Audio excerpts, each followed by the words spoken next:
ખરેખર કોઈને અન્યાય થાય તો એને ન્યાય અપાવવો આ પણ ભૂતકાળ જસદણનો રહેલો છે.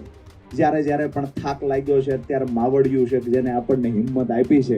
એક પણ દિવસ એવું બન્યું નથી કે યાત્રામાં નિષ્ફળતા મળી હોય. જસદણ હોય, ચોટીલા હોય, લીંબડી વિધાનસભા, વઢવાણ વિધાનસભાની આ બોટાદની વાત હોય, મારી ઓળખાણ આપવાની જરૂર નથી. પોણા 4 મહિના જેલમાં રહ્યો, અરે પોણા 4 વર્ષ જેલમાં રહેવું પડે તો પણ ખેડૂતો માટે મંજૂર છે. ખેડૂત છે એ મારો પરિવાર છે અને ખેડૂત માટે લડવું એ મારું કર્મ છે. આ વાત હું કાયમ કરું છું કે કોળી સમાજનું જે રાજુ ઉપર ઋણ છે ને આ ઋણમાંથી રાજુની પેઢીમાં કોઈ મુક્ત નથી થતું. માતાઓ બહેનોના આશીર્વાદની જરૂર છે. ચાહે ગમે એવડી મોટી પાર્ટીઓ હોય એની સામે લડવા માટે રાજુ કરપડા મજબૂત છે. બસ ખંભે હાથ મૂકીને ઉભા રહ્યો. ભરોસો કરવામાં ધ્યાન રાખજો. મેં કર્યો 5 વર્ષ અને જે હેરાન થયો છું એ હજી મારું મન જાણે છે કે આવનાર સમયમાં અઘરું થાય એવું છે. સરકારની વિદેશ નીતિમાં ક્યાંક ને ક્યાંક ખામી છે. બાકી અમે જગતના બાપ છીએ. સૌથી વધારે કોઈને રોજગારી આપતા હોય તો આપણે આપીએ છીએ. તમામ હાથ જ્યારે ભેગા મળશે ત્યારે ચોક્કસથી કોઈ પણ પાર્ટીની સરકાર હોય એને ઘૂંટણીએ પાડી દેવાની તૈયારી મારી છે. બસ સહકાર આપવાની તૈયારી કરી રાખી. આખો વિડીયો જોતા પહેલા હજુ પણ અમારી ચેનલને સબસ્ક્રાઇબ નથી કરી તો યુટ્યુબ પર સબસ્ક્રાઇબ કરો અને ફેસબુક અને ઇન્સ્ટાગ્રામ પર ફોલો કરો.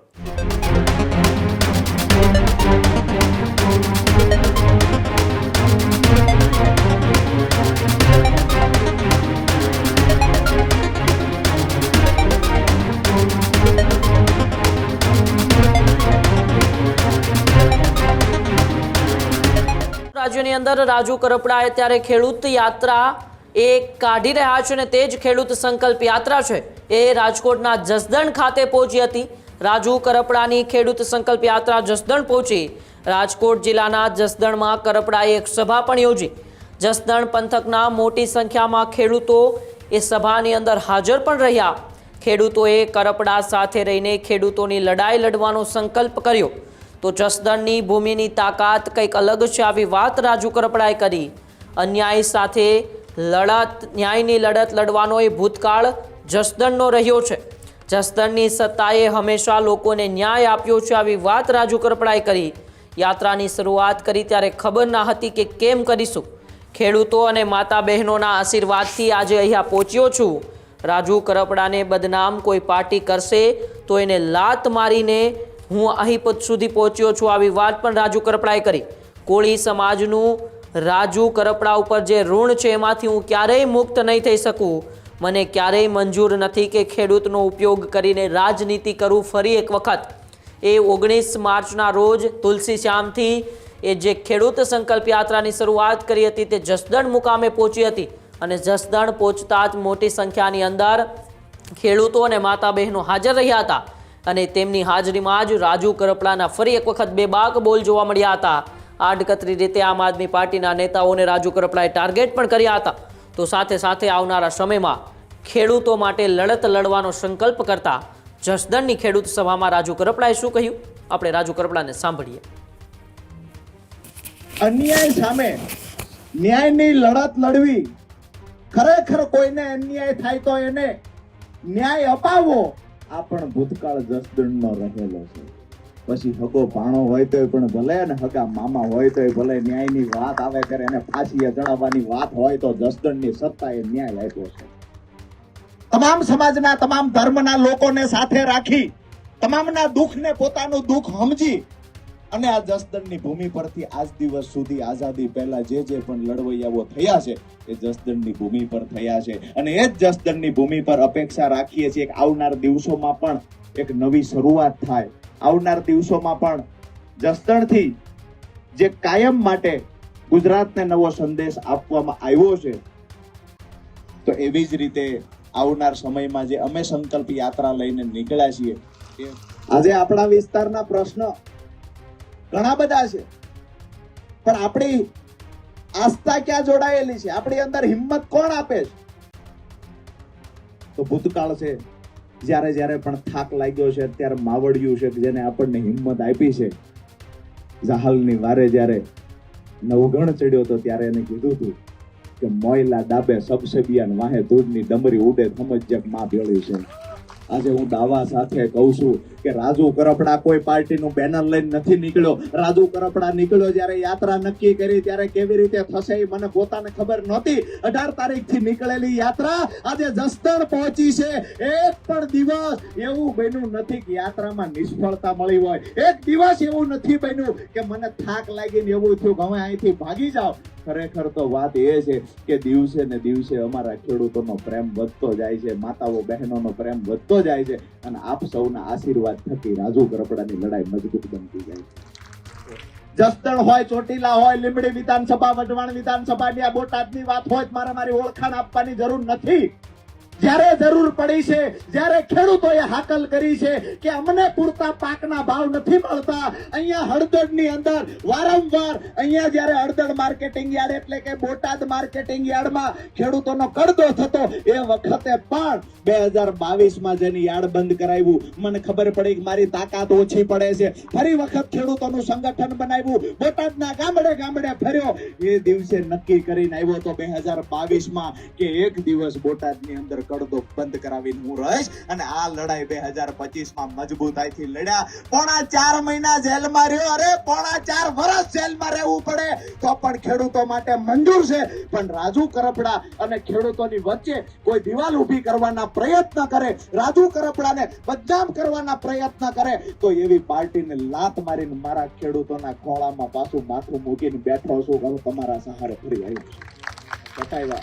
અહીંયા ખૂબ સરસ મજાનું આયોજન થયું અને આજે હાંડા પરિવાર રાજુ કરપડાને સાંભળવા માટે, એક ખેડૂતના દીકરાને સાંભળવા માટે હજારોની સંખ્યામાં અહીંયા ઉમટી પડ્યા. સાથે જ આજુબાજુના વિસ્તારમાંથી તમામ જ્ઞાતિના ખેડૂતો આવી ગયા છે. ત્યારે એક બીજી પણ વાત કરું, જ્ઞાતિ જાતિમાં હું ક્યારેય માયનો નથી. હું હંમેશા એવું કહું કે તમામ ખેડૂત મારા છે, ખેડૂત છે એ મારો પરિવાર છે અને ખેડૂત માટે લડવું એ મારું કર્મ છે. આ વાત હું કાયમ કરું છું. એક વાત આજે ખોડિયાર માની સાક્ષીએ કહી દઉં છું, સ્વીકારું છું કે કોળી સમાજનું જે રાજુ ઉપર ઋણ છે ને આ ઋણમાંથી રાજુની પેઢીમાં કોઈ મુક્ત નથી થતું. દરેક સમાજ મારી ભેળા છે, પણ આ સમાજે જે રાખ્યું છે એ સમાજે 2022માં જે દિવસે કોઈને એવું ઓળખાણ નહોતી કે રાજુ કરપડા કોણ છે, શું થશે, મારી ઓળખાણ ઊભી કરવાનું કામ ચોટીલા વિધાનસભાના જે તમામ સમાજે કર્યું છે. એમાં પણ કોળી સમાજ જેના 2 ઉમેદવાર હતા તેમ છતાંય પોતાને અળગા કરી અને પારકાને સ્વીકારવાનું કામ કર્યું આ સમાજે કર્યું છે. જાહેર મંચ પરથી કહું છું કે આ સમાજનું કસાતું બોલવું, આ સમાજ માટે ક્યારેય નુકસાન થાય એવું આવનારી મારી કોઈ પેઢીઓમાં નહીં કરે ને આ સંદેશ પણ પેઢી દેતા જઈશું. આ વિસ્તારમાં જે આજે ખેડૂત સંકલ્પ યાત્રા પહોંચી છે તો આશય શું હતો આપણો, એના પર વાત કરીએ કે ખેડૂતોને દેણામાંથી બહાર કાઢવા જોઈએ, ખેડૂતના ખેતર સુધી સિંચાઈનું પાણી પહોંચવું જોઈએ, ખેડૂતના ઘરે પ્રસંગ આવે ખેડૂતે 12 વ્યાજે પૈસા ન લેવા પડે, ખેડૂત સંગઠિત બનીને સમૃદ્ધિ તરફ જાય. આ સપના તો જોયા મેં, પણ આ સપનું પૂરું કરવા શું કરવું? હું કોઈ રાજકીય પાર્ટીમાં જોડાયો, મન થયું કે ત્યાંથી મને મદદ મળશે અને ખેડૂતોની લડાઈને મજબૂત બનાવીશ.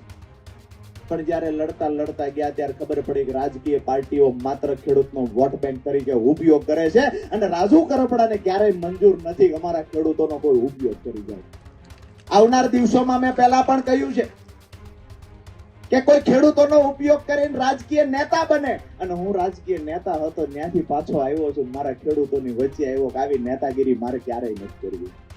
કોઈ એવું કે તમે હવે ધારાસભ્ય બની જવાના હતા, શું કામ આ નિર્ણય લીધો? અરે મારો ખેડૂત દેણામાં વન રાજુ કરપડાને ધારાસભ્ય બનવું ક્યારેય મંજૂર નથી. ખેડૂત દેણામાંથી બહાર કાઢી શકવાની તાકાત મારી અંદર આવે, દરેક ખેતર સુધી સિંચાઈનું પાણી પહોંચાડવાની તાકાત આવે અને મારી નિયતમાં ક્યારેય ખોટ ન હોય તો માને કહું ધારાસભ્ય બનાવજે, નહીતર એવી રાજનીતિ ક્યારેય નથી કરવી. અમારે ખરેખર જે મજબૂતાઈથી લડાઈ લડવાની હોય તો વિપક્ષે માત્ર ને માત્ર રાજકીય રજૂઆતો કરી, સત્તા પક્ષે વિપક્ષની રજૂઆત સમજીને ખેડૂતોની વેદના ન સમજી શક્યા. ત્યારે અમને એવું લાગ્યું છે કે બિન રાજકીય રીતે મેદાનમાં ઉતરીએ અને સત્તા પક્ષ ને વિપક્ષની જે લડાઈ છે એમાંથી બહાર નીકળી આપણા ખેડૂતોની લડાઈ મજબૂત બનાવીએ. કોઈ એવું કહેતા હોય કે રાજુ કરપડા ભાજપ સામે નથી બોલતો, એને પણ કહીએ છીએ અમારું એકવાર સંગઠન મજબૂત બની જવા દો. એ જ રાજુ કરપડા છે જે બોટાદમાં, જસદણ વિધાનસભાની અંદર, ચોટીલા વિધાનસભાની અંદર સૌથી વધારે કયો સમાજ છે જે ખેડૂત હોય? હું તમે બધા જાણીએ છીએ જ્ઞાતિ જાતિ ધર્મના નામે રાજનીતિ થાય છે, પણ આપણી માથે દેણું કેટલું છે એ પૂછવા વાળો નેતા કેમ પેદા નથી થયો એ વાતનો પ્રશ્ન પૂછું છું. આ લોકો દેણું કેટલું છે એકવાર પૂછો તો ખરા. અમને પૂછો છો કે તમારી જમીન કેટલી, અમે કહીએ 12 વીઘા. બીજી લાઈન એ બી પૂછો સાના ખૂણે લઈ જઈને કે ખેડૂત છો દેણું કેટલું છે. અહીંયા બેઠેલા એક પણ ખેડૂત એવા નથી જેના માથા ઉપર કરજ ન હોય. એક પણ ખેડૂત એવા નથી. તો સત્તા પક્ષની તો નિષ્ફળતા સમજી શકાય છે. અને એ તો કહીએ છીએ 30 વર્ષના શાસનમાંથી પણ ખેડૂત દેણામાંથી બહાર નીકળ્યો નથી તો નિષ્ફળતા છે જ. પણ વિપક્ષમાં રહેલા લોકોએ પણ ક્યાંક ખેડૂતના નામે રાજનીતિ કરી છે ને એટલે રાજુ કરપડાએ બિન રાજકીય ખેડૂત સંગઠન બનાવવા મેદાનમાં ઉતરવું પડ્યું છે.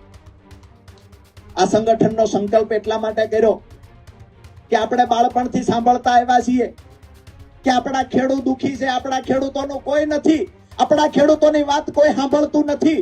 આપણે બાળપણથી આ વાત સાંભળીએ છીએ. જવાબ પૂછીએ શું કામ આવું, તો કહેવામાં આવે કે ભાઈ ખેડૂતનું સંગઠન નથી. મારી વાત સાચી હા કે ના? કહેવામાં આવે છે ખેડૂતોનું સંગઠન નથી. તો આ સંગઠન કોણ બનાવશે? મેં વિચાર કર્યો કે આ સંગઠન બનાવવા માટે આખી જિંદગી ખપાવી દેવી પડે તો ખપાવી દેવી છે, પણ ગુજરાતના ખેડૂતનું સંગઠન હું બનાવીશ. આજે જ્યારે સંગઠન બનાવું છું, ગામડે ગામડે ફરું છું, તો દુઃખ એ વાતનું છે કે જેની ભેળા મેં 5 વર્ષ કામ કર્યું, જેને મોટા કરવાનું કામ કર્યું, બદલામાં કાંઈ નથી લીધું. મારી તો વાત એટલી હતી કે હું તમારી ભેળો આવ્યો છું, મારા ખેડૂતોને તમારી ભેળા લઈ આવ્યો છું, તો મારા ખેડૂતોનો ફાયદો થાય એવું કંઈક કરીએ. મને થયું કે અહીંયા રાજનીતિ થાય છે એટલે પ્લેટફોર્મ છોડી દીધું છે. ફરી તમારા સહારે આવ્યો છું. ખંભે હાથ મૂકીને કહેજો કે રાજુ અમારો ભાઈ છે ને એકલો નથી, અમે ખેડૂતો માતાઓ બહેનો એની સાથે છીએ. તમારા હાકલાની જરૂર છે, માતાઓ બહેનોના આશીર્વાદની જરૂર છે. ચાહે ગમે એવડી મોટી પાર્ટીઓ હોય એની સામે લડવા માટે રાજુ કરપડા મજબૂત છે. બસ ખંભે હાથ મૂકીને ઉભા રહ્યો. હિંમત મારામાં છે, આગલી લાઈનમાં ઉભો રહીશ અને જેવડી તાકાતથી લડવાનું થાય એ લડીશું. ખેડૂતનું સંગઠન બનાવવાનો સંકલ્પ કર્યો છે. આ સંકલ્પ સિદ્ધ કરીશું અને આવનાર સમયની અંદર અમારા ખેડૂતોની તાકાત જેવી રીતે કોઈ પંજાબ હરિયાણાના ખેડૂતોના સંગઠન જુએ છે એ જ પદ્ધતિથી, એનાથી પણ વિશેષ મજબૂતાઈથી આવનાર સમયમાં અમારા સૌરાષ્ટ્રના ખેડૂતોનું સંગઠન હશે. વેપારીઓની શું હેસિયત છે કે વેપારીઓ એમ કે કડદો થાય, વેપારીઓ એમ કે ટેકાના ભાવે મગફળી ખરીદીમાં કોથળો ઠપકારવાના પૈસા માંગે, સિલાઈના પૈસા માંગે, ટેગ મારવાના પૈસા માંગે. અહીંયા જસદણની અંદર ગયા વર્ષે હું અહીંયાથી પસાર થતો ખેડૂતોએ રજૂઆત કરી. ઘણા સમયથી ખરીદી ચાલતી હતી. હું ગયો માર્કેટિંગ યાર્ડે ચેક કરવા માટે, ખબર પડી. મેં કીધું આ કોથળો છે, કોથળાને મૂકો છો, કેટલો તમે વજન કાપો છો? કે 1 કિલો કાપીશ. કોથળો મૂક્યો, કોથળો થયો 500 ગ્રામનો. કટ્ટે ને કટ્ટે 500 ગ્રામ, કટ્ટે ને કટ્ટે 500 ગ્રામ. હજારો ખેડૂતોની ખરીદી થાય, લાખો મણ મગફળીની ખરીદી થાય. મેં આંકડો કાઢ્યો તો મને ખબર પડી બપ્પાઈ કે આખા ગુજરાતમાં 250 કરોડ રૂપિયાની ત્યાં 500 ગ્રામ મગફળીમાં કાંડ કરી નાખ્યો. 250 કરોડ રૂપિયા. બોટાદ માર્કેટિંગ યાર્ડમાં કડદો દર વર્ષે 150 કરોડ રૂપિયા કરતા વધારેનો કડદો કરીને ખેડૂતો સાથે છેતરપિંડી થતી હતી. મારી વાત એ કરવા આવ્યો છું કે આ વાતને ઉજાગર કેમ કોઈએ ન કરી, કેમ માત્ર રાજુ કરપડા લડ્યો? મને પહેલા એવું હતું કે આ વાત કોઈની ધ્યાને નહીં હોય એટલે આવું બન્યું હશે. જેમ નેતાગીરી કરવા ગયા, રાજકારણમાં ગયા, એમ ખબર પડી કે બધાને ખબર હતી પણ મળેલા. મને પણ કહેવામાં આવ્યું કે તમે મળી જાવ આમાં. મેં કહ્યું ખેડૂતનો વિશ્વાસ રાજુ કરપડાની હારે છે, ખોળિયામાંથી પ્રાણ નીકળી જશે પણ તમારી હારે મળવાનું ક્યારેય નથી. આપ સૌને પણ વિનંતી કરવા આવ્યો છું કે રાજકીય ચૂંટણીઓ જ્યારે પણ આવતી હોય, તાલુકા જિલ્લા પંચાયતની ચૂંટણી આવે છે, તમને સારું લાગે ને આ મત દેજો. હું કહેવા નથી આવ્યો કે આ મત આપજો એમ. ઘણી બધી પાર્ટીઓ છે પણ ભરોસો કરવામાં ધ્યાન રાખજો. મેં કર્યો 5 વર્ષ અને જે હેરાન થયો છું એ હજી મારું મન જાણે છે કે આવનાર સમયમાં અઘરું થાય એવું છે. પાછો જીના હાટું કામ કર્યું અને મેં નક્કી કર્યું હું ખેડૂતોનું સંગઠન બનાવીશ તો સૌથી પહેલો વાંધો હાવાણા મળાઈ લીધો. મેં એમ નહીં કીધું કે તમે ગુજરાતની ગંદકી સાફ કરવા માટે આવ્યા છો, પણ હું ખેડૂતોની વચ્ચે જઈશ ને અમારા ખેડૂતો હાવણો વીખી નાખે ને તો ગંદકી તમારી જ થવાની છે. વાત એ કરવા આવ્યા છીએ કે આજે તમામ જ્ઞાતિના આગેવાનો અહીંયા ઉપસ્થિત છે. દાંતને જીભની ભલામણ ન હોય, બધા આપણે સમજી શકીએ. કોઈ ટીકા ટિપ્પણી નથી આપણે કરવી, પણ આવનાર સમયમાં આપણો કોઈ ઉપયોગ ન કરી જાય એનું ધ્યાન રાખજો. આવનાર સમયમાં તમને સારું લાગે ને મત આપજો. હું ઈ નહીં કહેવા આવું કે તમે અહીંયા મત આપો, હું ઈ કહેવા આવીશ કે જે દિવસે હાકલ કરું કે સિંચાઈના પાણી માટે લડી લેવું છે અને આવો મેદાનમાં એ દિવસે મારી વેળા ઉભા રહેજો અને મારે જોવું છે કઈ સરકારમાં તાકાત છે કે અમારા ખેડૂતનું પાણી રોકી શકે. કોની અંદર તાકાત છે કે પીજીવીસીએલ ના કર્મચારી ખેડૂતના ઘરે આવી 3 પંખા હોય ને 18 પંખા લખીને વ્યા જાય? કોઈ બોલવા વાળું તૈયાર નથી. મને એક ખેડૂતનો ફોન આવ્યો કે મારા ઘરે 2 ઓરડા છે, 2 ઓરડાની અંદર 18 પંખા લખ્યા. કેમ હમાતા છે? મુદ્દો એ છે કે જો એ પ્રશ્ન પૂછવામાં આવે કે જેની માં તેડો ન હોય ઊંચો હાથ કરે ને તો રાજુ કરપડાનો હાથે ઊંચો થતો નથી. હમણાં 2 દી પહેલા તો એક પત્રકાર જીવરાજભાઈ અમારી વિસાવદર સભા હતા કે રાજુ કરપડા ઇનોવામાં આવ્યો, એને જ પૂછતા કેટલા હપ્તા ખડી ગયા હતા.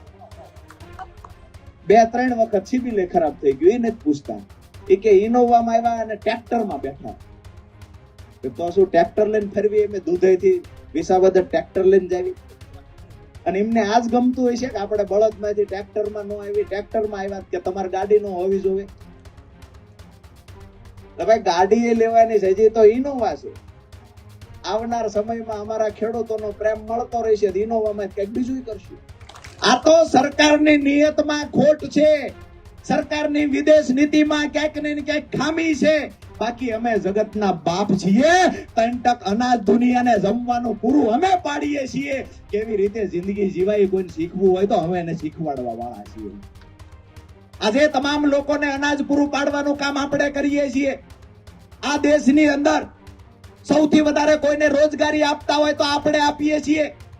આધુનિક ટેકનોલોજીનો જમાનો આવ્યો, ડ્રાઈવર પણ રોબોટ મળવા માંડ્યા. એ સમયની અંદર કોમ્પ્યુટર જ્યારે આવ્યા ત્યારે લખવા વાળાની નોકરી જતી રહી, રોબોટ ડ્રાઈવર આવ્યા, રોબોટ કામવાળા ઘરમાં આવ્યા. અમેરિકા જેવા દેશની અંદર તો રોટલી બનાવવા વાળા રોબોટ, હંજવારી પોતા વાળા રોબોટ, કામ વાળાની જરૂર જ નથી. આ તમામ જગ્યાએથી રોજગારી છીનવાતી જાય છે ને, ત્યારે અમે ખેડૂત છીએ કે આખા ગુજરાતને અને દેશને રોજગારી પૂરી પાડનારા 70% લોકોને રોજગારી અમે ખેડૂતો પૂરી પાડીએ છીએ. મુદ્દાની વાત એ છે કે આવનાર સમયમાં જ્યારે પણ અહીંયા ટેકાના ભાવે ખરીદીની વાત હશે, થોડા સમયની અંદર ચણાની ખરીદી ચાલુ થવાની છે. જે પણ પ્રશ્ન કાંઈ ઉભો થાય એમાં યાદ કરજો તમારો ભાઈ એ જ આક્રમકતાથી લડાઈ લડવા માટે તમારી વચ્ચે ઉભો હશે. હાઈ ટેન્શન લાઈનના પ્રશ્ન હશે તો એમાં પણ ઉભા હશું. અને સરકારને આવનાર સમયની અંદર પાક વીમા યોજનાઓ સરકાર તરફથી લાગુ કરવામાં આવે. ખેડૂતોને અતિવૃષ્ટિ અનાવૃષ્ટિમાં પાક નુકસાન થાય છે, એનું વળતર ચૂકવવા માટે યોગ્ય પોલિસી બનાવવામાં આવે. એના માટે પણ મજબૂતાઈથી લડાઈ લડીશું. પણ સીધી વાત એ છે કે તમામ લડાઈઓ ત્યારે લડી શકાશે જ્યારે આપણે બધા એક મંચ પર આવશું, જ્યારે આપણે બધા સંગઠિત થશું. એક હાથથી કામ નહીં થાય. તમામ હાથ જ્યારે ભેગા મળશે ત્યારે ચોક્કસથી કોઈ પણ પાર્ટીની સરકાર હોય એને ઘૂંટણીએ પાડી દેવાની તૈયારી મારી છે. બસ સહકાર આપવાની તૈયારી કરી રાખી. આ વાત સાથે મારી વાત પૂરી કરું છું. પરંતુ ચોટીલા અને જસદણમાં જે ગામડાઓમાં પાણીના પ્રશ્ન છે, આવનાર સમયમાં ટૂંક સમયની અંદર જ્યારે આ યાત્રાઓ પૂરી થશે અને સમિતિઓ વાળી રચના થઈ જશે, ત્યાર પછી આ વિસ્તારનો પ્રશ્ન મારે કોઈને પૂછવા જવું પડે એવું નથી. આ વિસ્તારમાં કયા ગામમાં કયો પ્રશ્ન છે એનાથી એ વાકેફ છું. અને આ વિસ્તારમાં ક્યારે ક્યારે કઈ કઈ પરિસ્થિતિનું નિર્માણ થયું છે આ તમામ બાબતોથી વાકેફ છું. પણ કહેવાય એટલું આવ્યો છું, બસ થોડી ધીરજ રાખજો. હવે આવ્યો છું તો મજબૂતાઈથી આવ્યો છું, પાછા વળવાનું નથી. 2 હાથમાં હથિયાર તરીકે હોળને લઈને આવ્યો છું. જરૂર પડશે ને બધું ખોદી નાખવાનું છે. જે જરૂર પડશે એ ખોદી નાખશું.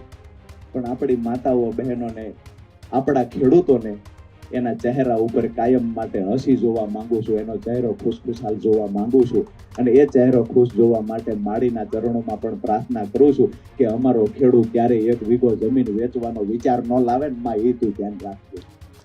આવનાર સમયમાં અમારી લડાઈને મજબૂતાઈથી આગળ વધારવા માટે આપ માતાઓ બહેનોને ન્યાથી જ કહીશ કે ઓવારણા લઈ લેજો એક તમારા ભાઈ દીકરા તરીકે અને આશીર્વાદ આપજો. આવનાર સમયમાં મારી જે લડાઈ છે, મને રોકવાના ટોકવાના અનેક પ્રયત્નો થાય છે, મારી વિરુદ્ધમાં અનેક ષડયંત્રો થાય છે. બસ હું તો આશીર્વાદ લેવા માટે આવ્યો છું કે જેવી રીતે નવઘણને કહ્યું હતું કે જા હું પાલે બેઠી છું, મોયલા ડાબે દરિયાની અંદર ઘોડો નાખ, મોયલા ડાબે સબસબિયાન વાહે ધૂળની ડમરી ઉડશે. હું તમને કહેવા માટે આવ્યો છું, મને આશીર્વાદ આપો, મારામાં બધી તાકાત વધારો થાય અને આવનાર સમયમાં તમારા આશીર્વાદ થકી મજબૂતાઈથી લડાઈ લડું, મારા ખેડૂતોનું સંગઠન બનાવી ખેડૂતને સમૃદ્ધિ તરફ લઈ જાઉં. મેં સપનું જોયું છે, ખેડૂતો દેણામાંથી બહાર આવે, દેવા મુક્ત ખેડૂત થાય, દરેક ખેતર સુધી સિંચાઈનું પાણી અને પાકના પૂરતા ભાવ. આ સપનું સાકાર કરવાની જવાબદારી તમારા બધાના માથે છે કે મને સંગઠિત બની મારી સાથે રહેજો. આવનાર સમયમાં મજબૂતાઈથી ખૂબ તાકાતથી લડીશું અને પરિણામ પણ લાવીશું. સંગઠન બનાવી સાથે રહેવાની જવાબદારી તમારી છે. નાક દબાવીને મોઢું કેમ ખોલાવવું એ હું શીખેલો છું. અગાઉ પણ ખોલાવ્યા છે, આવનાર સમયમાં ખોલાવશું. ત્યારે જ ન્યૂઝરૂમ ગુજરાતની યુટ્યુબ ચેનલને સબસ્ક્રાઇબ કરો અને ઇન્સ્ટાગ્રામ અને ફેસબુક પર ફોલો કરો. અપડેટ રહો, સત્યની સાથે રહો.